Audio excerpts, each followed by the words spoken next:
നമസ്കാരം. ഗ്ലോബൽ തോട്ട്സിലേക്ക് സ്വാഗതം. 3 പ്രധാന തെരഞ്ഞെടുപ്പുകൾക്കാണ് ഒരാഴ്ചക്കിടെ, കൃത്യമായി പറഞ്ഞാൽ 4 ദിവസത്തിനിടെ ലോകം സാക്ഷ്യം വഹിച്ചത്. ബ്രിട്ടനിലും ഫ്രാൻസിലും ഇറാനിലും.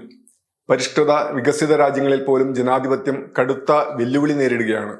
അത് ഫ്രാൻസിസ് മാർപ്പാപ്പ മുതൽ ഫ്രഞ്ച് ഫുട്ബോൾ ടീമിന്റെ നായകൻ കിലിയൻ എംബാപ്പെ വരെ എല്ലാ വിഭാഗം ആളുകളെയും ആശങ്കയിലാക്കുന്ന വേളയിലാണ് ഈ തെരഞ്ഞെടുപ്പുകൾ ഉണ്ടായത്. ദരിദ്രരും ദുർബലരും ജനാധിപത്യത്തിന് പുറത്താവുന്നതായി അവർക്ക് തോന്നുന്നത് നല്ലതല്ല എന്ന് മാർപ്പാപ്പ പറഞ്ഞത് ഫ്രാൻസിലെ തെരഞ്ഞെടുപ്പിന് തൊട്ടു മുമ്പാണ്. ഈ വിഭാഗങ്ങളിൽ ഉണ്ടാവുന്ന നിരാശ മുതലാക്കിയാണ് വെറുപ്പിന്റെയും വിദ്വേഷത്തിന്റെയും പ്രചാരകരായ ഫാസിസ്റ്റുകൾ വളരുന്നത് എന്ന് യൂറോപ്പിലെ അനുഭവത്തിൽ നിന്ന് മാർപ്പാപ്പ മനസ്സിലാക്കുന്നുണ്ടാവണം. ഫ്രഞ്ചുകാർ വിവേകത്തോടെ വോട്ട് ചെയ്യണമെന്നും രാജ്യത്തിന്റെ ഭാവി ഛിദ്രശക്തികൾക്ക് വിട്ടുകൊടുക്കരുത് എന്നുമായിരുന്നു എംബാപ്പയുടെ ആഹ്വാനം. ആഫ്രിക്കൻ കുടിയേറ്റക്കാരുടെ മകനായ എംബാപ്പയുടെ പ്രസ്താവനയെ ഫ്രഞ്ച് തീവ്ര വലതുപക്ഷ നേതാവ് മരീൻ ലീപ്പൻ വിമർശിച്ചിരുന്നു. ഫ്രാൻസിന് ലോകകപ്പ് സമ്മാനിച്ച അൾജീരിയൻ വംശജൻ സിനദിൻ സിദാനും മുമ്പ് ഫ്രഞ്ച് വംശീയവാദികളുടെ അധിക്ഷേപത്തിന് ഇരയായിട്ടുണ്ട്. ഈ സാഹചര്യത്തിൽ ഏറെ താല്പര്യത്തോടെയും ആശങ്കയോടെയുമാണ് ലോകം ഈ തെരഞ്ഞെടുപ്പുകളെ ഉറ്റുനോക്കിയത്. 3 താരതമ്യേന ഭേദപ്പെട്ടവർ വിജയിച്ചു എന്നതാണ് ഈ ജനവിധികളുടെ സവിശേഷത. ജൂലൈ 4 ബ്രിട്ടനിൽ തെരഞ്ഞെടുപ്പ്. പാർലമെന്റിന്റെ അധോസഭയായ ജനസഭയിലേക്ക് നടന്ന തെരഞ്ഞെടുപ്പിൽ ലേബർ പാർട്ടി 2 സീറ്റോടെ വൻ വിജയം നേടിയത് അപ്രതീക്ഷിതമായിരുന്നില്ല. ബ്രിട്ടനിലെ 144 ഏജൻസികൾ രാജ്യത്താകെ മൊത്തം 6,22,000 ആളുകളിലായി നടത്തിയ സർവേകളുടെ അടിസ്ഥാനത്തിൽ പ്രതിപക്ഷ ലേബർ പാർട്ടിക്ക് വൻ മുന്നേറ്റം പ്രവചിച്ചിരുന്നു. മധ്യ ഇടത് നിലപാടുള്ള ലേബറിന് വൻ ഭൂരിപക്ഷം നൽകരുതെന്നാണ് പോളിംഗിന്റെ തലേന്ന് കൺസർവേറ്റീവ് പ്രധാനമന്ത്രി ഋഷി സുനക് വോട്ടർമാരോട് അഭ്യർത്ഥിച്ചത്. ഒരു പ്രധാനമന്ത്രി ഇത്തരത്തിൽ അഭ്യർത്ഥന നടത്തിയത് തോൽവി മുൻകൂട്ടി സമ്മതിക്കുന്നതിന് തുല്യമായിരുന്നു. സ്ഥാനത്തും അസ്ഥാനത്തും ഹിന്ദു പാരമ്പര്യത്തെക്കുറിച്ച് പറയുന്ന ഇന്ത്യൻ വംശജനായ സുനക് ഫലം വന്നയുടനെ രാജിവെച്ചു. അന്ന് തന്നെ ലേബർ നേതാവ് കെയർ സ്റ്റാമർ പ്രധാനമന്ത്രിയായി അധികാരമേറ്റു. ചരിത്രത്തിലെ ഏറ്റവും വലിയ തകർച്ചയാണ് കൺസർവേറ്റീവ് പാർട്ടിക്ക് ഉണ്ടായത്. ടോറികൾ എന്നറിയപ്പെടുന്ന അവർ 14 വർഷമായി രാജ്യം ഭരിച്ചു വരികയായിരുന്നു. ഇത്തവണ 244 സീറ്റ് കുറഞ്ഞ് 121 ഒതുങ്ങി. ഇവർ നടപ്പാക്കിയ ജനവിരുദ്ധ നവോദാര സാമ്പത്തിക നയങ്ങളുടെ കെടുതി അനുഭവിച്ച ജനങ്ങൾ കനത്ത പ്രഹരം നൽകുകയായിരുന്നു. 24% വോട്ട് മാത്രമാണ് ലഭിച്ചത്. 5 വർഷം മുമ്പ് ലഭിച്ചതിൽ നിന്ന് 20%-ലധികം കുറഞ്ഞു. ലേബർ പാർട്ടിക്ക് 209 സീറ്റ് വർദ്ധിച്ച് 411 ആയി. എന്നാൽ ഈ തകർപ്പൻ നേട്ടം വോട്ട് ശതമാനത്തിൽ നേടാൻ ലേബറിനായില്ല. അവർക്ക് 34% വോട്ട് ലഭിച്ചെങ്കിലും 5 വർഷം മുമ്പ് ലഭിച്ചതിലും 2% മാത്രമാണ് കൂടിയത്. ലേബർ പാർട്ടിയിലെ ഇടതുമുഖമായിരുന്ന ജെറമി കോർബിന്റെ നേതൃത്വത്തിൽ 2017 നേടിയ 40% വോട്ടിന് അടുത്തെത്തിയില്ല എന്നത് ശ്രദ്ധേയമാണ്. ലേബർ പാർട്ടിയിൽ നിന്ന് പുറത്താക്കപ്പെട്ട കോർബിൻ ഇത്തവണ സ്വതന്ത്രനായി വിജയിച്ചു. ഗാസയിലെ ഇസ്രായേലി അതിക്രമത്തോട് ലേബർ പാർട്ടി സ്വീകരിച്ച മൃദു നിലപാടിനോട് വിയോജിച്ച് പാർട്ടി വിട്ട് സ്വതന്ത്രരായി മത്സരിച്ച മറ്റു ചിലരും വിജയിച്ചിട്ടുണ്ട്. 2019 പരാജയത്തെ തുടർന്നാണ് കോർബിനെ മാറ്റി ലേബർ പാർട്ടി മധ്യപക്ഷക്കാരനായ സ്റ്റാമറെ നായകനായി തെരഞ്ഞെടുത്തത്. സ്റ്റാമറുടെ നേതൃമികവിനേക്കാൾ ടോറികളുടെ ജനവിരുദ്ധ സാമ്പത്തിക രാഷ്ട്രീയ നയങ്ങൾ സൃഷ്ടിച്ച കുഴപ്പങ്ങളാണ് ഇപ്പോൾ ലേബറിന്റെ വൻ വിജയത്തിന് ഇടയാക്കിയത്. സ്കോട്ട്ലൻഡിൽ സ്കോട്ടിഷ് നാഷണൽ പാർട്ടിക്കുണ്ടായ വൻ പരാജയവും ലേബർ പാർട്ടിയെ സഹായിച്ചു. SNP കഴിഞ്ഞ തവണ സ്കോട്ട്ലൻഡിലെ 59 സീറ്റിൽ 48 നേടിയിരുന്നു. ഇത്തവണ 10 സീറ്റിൽ ഒതുങ്ങി. സ്കോട്ട്ലൻഡിന്റെ സ്വാതന്ത്ര്യമോഹവും ഇതോടെ തൽക്കാലത്തേക്കെങ്കിലും പൊലിയും. തീവ്ര വലതുപക്ഷ റിഫോം UK പാർട്ടിയാണ് ടോറികളുടെ തകർച്ചയിൽ ഗണ്യമായ നേട്ടമുണ്ടാക്കിയത്. കുടിയേറ്റ വിരുദ്ധ നിലപാടുള്ള ആ പാർട്ടിക്ക് 4 സീറ്റ് ലഭിച്ചിട്ടുള്ളൂ. എന്നാൽ 14% വോട്ട് നേടി. ബ്രിട്ടനിൽ മാത്രമല്ല, പുറത്തും ആശങ്കയുണ്ടാക്കുന്നതാണിത്. 71 സീറ്റ് ലഭിച്ച ലിബറൽ ഡെമോക്രാറ്റുകൾക്ക് 12% വോട്ടേ ലഭിച്ചിട്ടുള്ളൂ എന്നോർക്കുക. 2005 ലഭിച്ച 62 സീറ്റായിരുന്നു ലിബറൽ ഡെമോക്രാറ്റുകളുടെ മുൻ റെക്കോർഡ്. 98 മണ്ഡലങ്ങളിൽ റിഫോം UK 2ാം സ്ഥാനത്തെത്തി. അവയിൽ 89 സീറ്റിലും വിജയിച്ചത് ലേബർ പാർട്ടിയാണ്. അതായത് രാജ്യത്തെ ഏറ്റവും പഴക്കമുള്ള പാർട്ടിയായ ടോറികൾ ഈ മണ്ഡലങ്ങളിൽ 3ാം സ്ഥാനത്തേക്കോ 4ാം സ്ഥാനത്തേക്കോ പിന്തള്ളപ്പെട്ടു. വലതുപക്ഷ ടോറികളുടെ വോട്ടർമാർ തീവ്ര വലതുപക്ഷ റിഫോം പാർട്ടിയിലേക്ക് ഒഴുകിയെന്നർത്ഥം. ഇത് ഭാവി ബ്രിട്ടീഷ് രാഷ്ട്രീയത്തിന്റെ ഗതി സൂചിപ്പിക്കുന്ന ചൂണ്ടുപലകയാണ്. ഒരുപക്ഷെ ടോറികളുടെ അന്ത്യത്തിന്റെ ആരംഭമാവാം ഇത്. 8ാം തെരഞ്ഞെടുപ്പിൽ മത്സരിച്ച റിഫോം UKയുടെ നേതാവ് നിജൽ ഫറാഷിന്റെ കന്നി വിജയമാണ് ഇത്തവണത്തേത്. യൂറോപ്പിൽ മറ്റു പല രാജ്യങ്ങളിലും തീവ്ര വലതുപക്ഷം ശക്തിയാർജിക്കുന്ന സാഹചര്യത്തിലാണ് ഫറാഷിന്റെ പാർട്ടിയുടെ നേട്ടം അപകടകരമാവുന്നത്. ലേബർ പാർട്ടിക്ക് 97 ടോണി ബ്ലെയറിന്റെ നേതൃത്വത്തിൽ നേടിയ 179 സീറ്റിന്റെ ഭൂരിപക്ഷത്തിന് ശേഷം ലഭിച്ച ഏറ്റവും വലിയ ഭൂരിപക്ഷമാണ് ഇത്തവണത്തേത്. പക്ഷേ ബ്രിട്ടന്റെ സാമ്രാജ്യത്വ വിദേശ നയത്തിൽ ഇത് മാറ്റമുണ്ടാക്കില്ല. 2003 കള്ളക്കഥകൾ പറഞ്ഞ് വലതുപക്ഷക്കാരനായ അമേരിക്കൻ പ്രസിഡന്റ് ജോർജ് ബുഷിനൊപ്പം ഇറാഖ് അധിനിവേശത്തിൽ ബ്രിട്ടനെ പങ്കാളിയാക്കിയത് ബ്ലെയർ ആയിരുന്നല്ലോ. കഴിഞ്ഞ തവണത്തേക്കാൾ പോളിംഗ് 7% കുറഞ്ഞതും ശുഭസൂചനയല്ല. മാർപ്പാപ്പ പറഞ്ഞതുപോലെ ജനാധിപത്യത്തിന് പുറത്താവുന്നതെന്ന് കൂടുതൽ ആളുകൾക്ക് തോന്നുന്നതിനാലാണ് പോളിംഗ് കുറയുന്നത്. ഇതും തീവ്ര വലതുപക്ഷത്തിന് ഗുണകരമായ സാഹചര്യമാണ്. ഫ്രാൻസിലും പുരോഗമനവാദികൾക്ക് തൽക്കാലം ആശ്വാസം പകരുന്ന ജനവിധിയാണുണ്ടായത്. കഴിഞ്ഞ ഞായറാഴ്ചയായിരുന്നു ഫ്രഞ്ച് പാർലമെന്റിന്റെ അധോസഭയായ ദേശീയ അസംബ്ലിയിലേക്ക് 2ാം വട്ട തെരഞ്ഞെടുപ്പ്. ജൂൺ 30 നടന്ന ആദ്യ തെരഞ്ഞെടുപ്പിൽ 577 അംഗ പാർലമെന്റിൽ പകുതി സീറ്റിലേക്ക് പോലും വിജയികളുണ്ടായില്ല. എന്നാൽ നവഫാസിസ്റ്റുകളായ തീവ്ര വലതുപക്ഷ നാഷണൽ റാലി മുന്നിലെത്തുമെന്ന് സൂചന ലഭിച്ചു.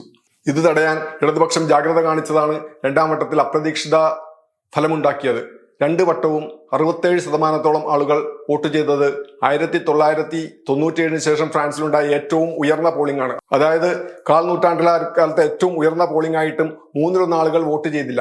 സ്വാതന്ത്ര്യം, സമത്വം, സാഹോദര്യം എന്ന മഹത്തായ മാനവിക മുദ്രാവാക്യം 2.5 നൂറ്റാണ്ടോളം മുമ്പ് ലോകത്തിന് സമ്മാനിച്ച ജനതയാണ് ഫ്രാൻസിലേത്.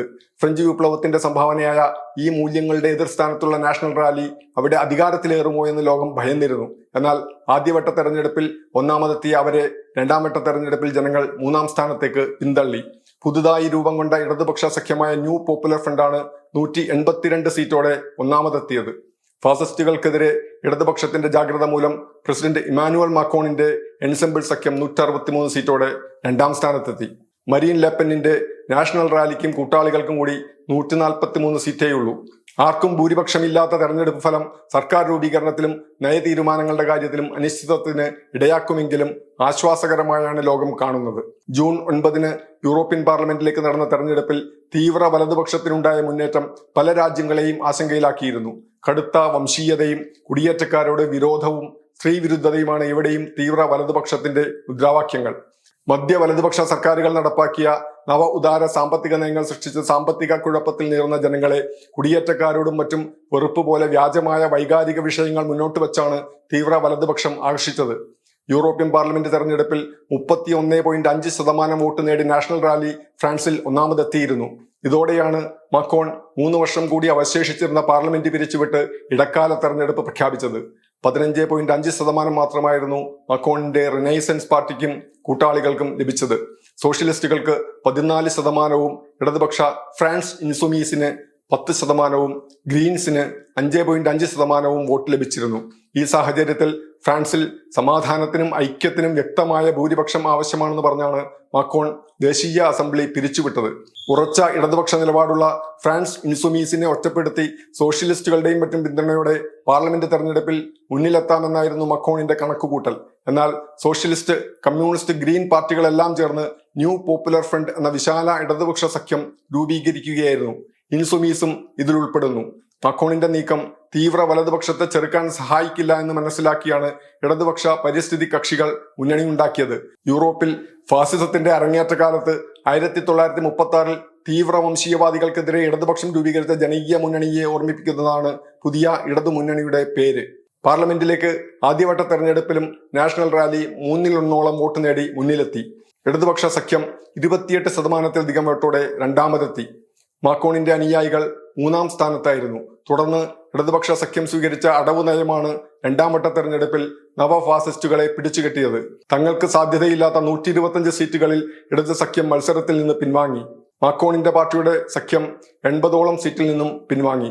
തീവ്ര വലതുപക്ഷത്തിനെതിരെ ജയസാധ്യത ഉള്ളവർക്ക് വോട്ട് ചെയ്യുകയായിരുന്നു ഇരു കൂട്ടരും. ഫാസിസ്റ്റുകൾക്കെതിരെ ഇടതുപക്ഷം മുൻകൈയെടുത്ത ഈ അടവ് നയമാണ് മാക്രോണിന്റെ പാർട്ടിയുടെ മുഖം രക്ഷിച്ചത്.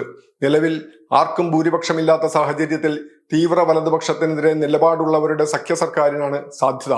എന്നാൽ ഇൻസുമീസ് തീവ്ര ഇടതുപക്ഷമാണെന്ന് ആരോപിച്ച് അവരില്ലാത്ത സഖ്യം വേണമെന്നാണ് മാക്രോണിന്റെ കക്ഷിയിലെ ചിലരുടെ ശാഠ്യം. അത് ഫലത്തിൽ തീവ്ര വലതുപക്ഷത്തെ സഹായിക്കുകയാണ്. സഖ്യത്തിന് തടസ്സമാവരുത് എന്ന നിലപാടുള്ള ഇൻസുമീസ് നേതാവ് ഴാങ് ലൂക്ക് മെലൻഷോൺ തനിക്ക് പ്രധാനമന്ത്രി സ്ഥാനം വേണ്ട എന്ന് വ്യക്തമാക്കിയിട്ടുണ്ട്.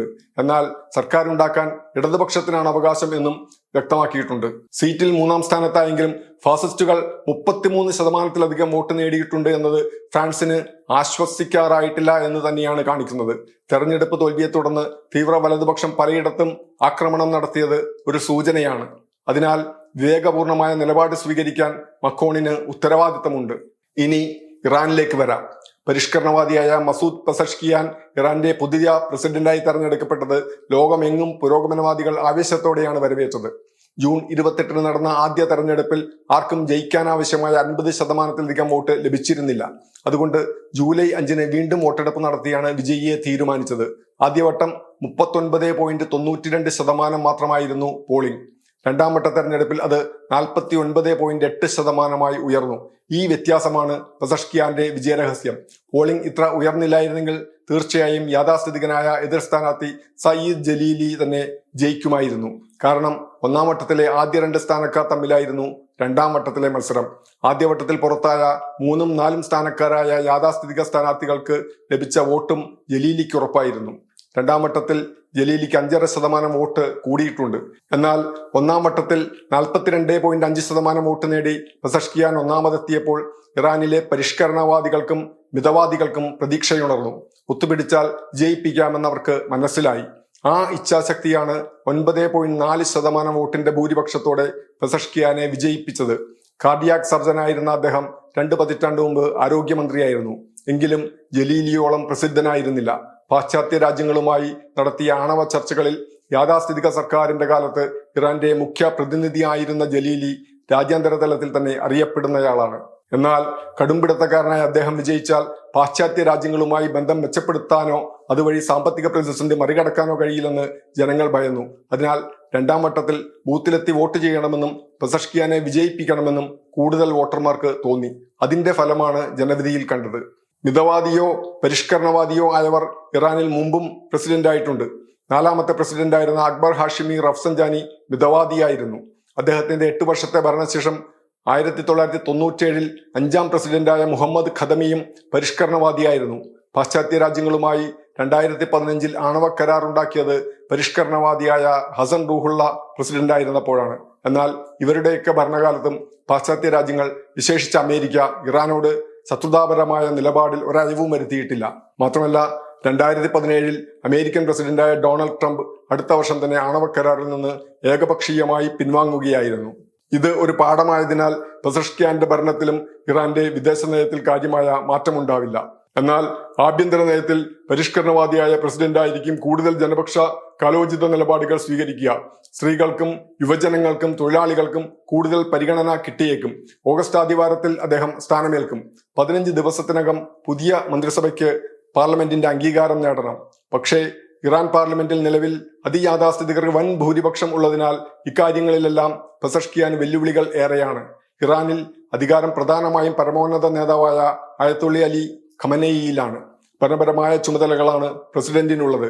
എങ്കിലും ഹസൻ റൂഹാനിയുടെ ഭരണകാലത്ത് സംഭവിച്ചതുപോലെ പാശ്ചാത്യ രാജ്യങ്ങളുമായി ഒത്തുതീർപ്പിന്റെ ആവശ്യകത ഖമനേയിയെ ബോധ്യപ്പെടുത്താൻ പുതിയ പ്രസിഡന്റിന് സാധിച്ചേക്കും. പാശ്ചാത്യ രാജ്യങ്ങളും ഇക്കാര്യത്തിൽ നിലപാട് മാറ്റേണ്ടി വരും. ഇറാന്റെ പരമാധികാരം അംഗീകരിച്ച് ഏകപക്ഷീയമായ ഉപരോധങ്ങൾ അവസാനിപ്പിക്കാൻ അവർ തീരുമാനിച്ചാൽ ഇറാനിലും ലോകത്തും സമാധാനത്തിനത് സഹായകമാവും. എന്നാൽ അമേരിക്കയിൽ നവംബറിൽ നടക്കുന്ന തെരഞ്ഞെടുപ്പിൽ ട്രംപ് വീണ്ടും വന്നാൽ അതിന് വിദൂര സാധ്യത പോലും ഉണ്ടാവില്ല.